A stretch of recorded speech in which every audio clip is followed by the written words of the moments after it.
رسالة وحقري أبو حامد الغزالي محمد بن أحمد الغزالي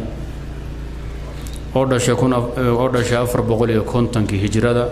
دنتين شام بقولي شانتي هجرة كونتني شنجر بقول دنتي نكاسا اللي في رسالة إسكاله غزالي وأنا الله أنا حرفتي يمهردي أبيه كشقي سنشري أو صوفك وحيوان نوع عاسى أيوب فالكين شرو السمين شري كدبنا ومكسب يمهنات كدقن شري نورش كسو سارن شري نزاهيد وسكفقير وأبيه قلنا وحدا ما يمقال ذو كل شيء غزالة لورن شري بالله أنا إياه مركة غزالة أما هو نسبة إلى بلد أما هو نسبة إلى حرفة ومهنة لبضع مدعوية أبو حامد الغزالي مركة وغني عن التعريف عالم من علماء الأمة ويان فنون دور أيام مركة أساق الله الشيخ اللي حسوستا سيدا فنغا أصول الفقه أو عن بحي كتب دورنا وكالي هاي صدح كتابة أو عنسان كتاب كيسا منخولك وكسو قابي كتاب كيسا الشيخ سي جوين برهانك هي المستصفى من علم الأصول هي كتاب التهذيب اللي يداهدو كتبتك لمركة اسكفنون تخاص كأسيد الشفاء والغليل كوكالي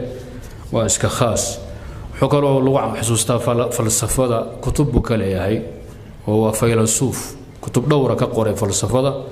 قيب كتاجرية قيب كردية با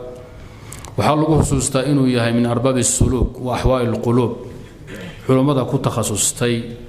حنونها كدعا قلبك عذرها كدعا روح آداب تسي أخلاق ديسة حنونها كدعا باطنك حق حنونها الدينيت بالوجه درجة كنت تخصصنا وها كتب دور وكلي هاي إحياء قوي هاي منهاج العابدين كيس قوي هاي منهاج القاصدين عفوا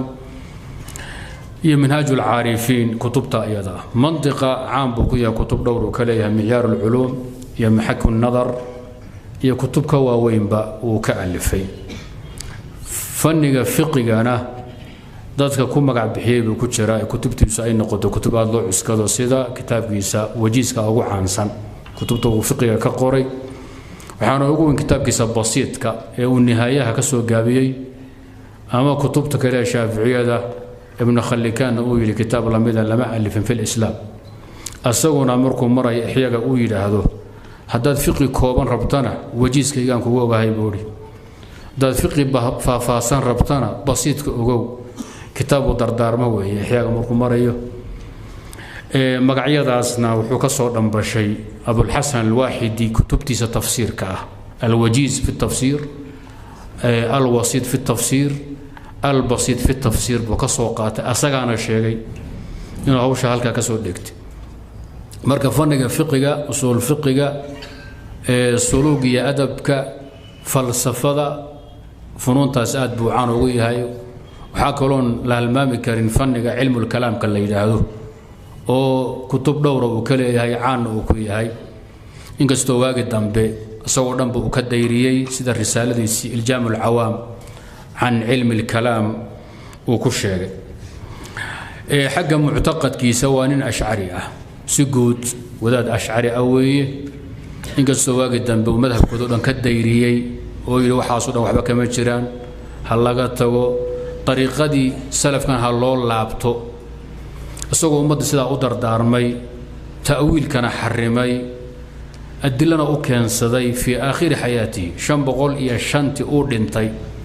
geeridiisa dhowr bilood ka hor ayuu qoray risaalada la yiraahdo iljaam al-awaam an ilm al-kalam saadartay shaqul islam mutami wuxuu yiraahdaa wuxuu u soo laabtay gabagabadii geeridiisii iyo xilliga u dambeeyay nolosha wuxuu u soo laabtay طريقة أصحاب الحديث buu soo laabtay waxaan la sheegay inuu geeriyooday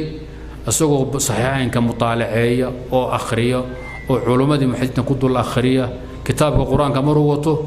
iyo maruu saxiix bukhari iyo muslim akhrinay labadaas oo ahaa طريقadaas oo ku dhintay risaaladana wuu qoray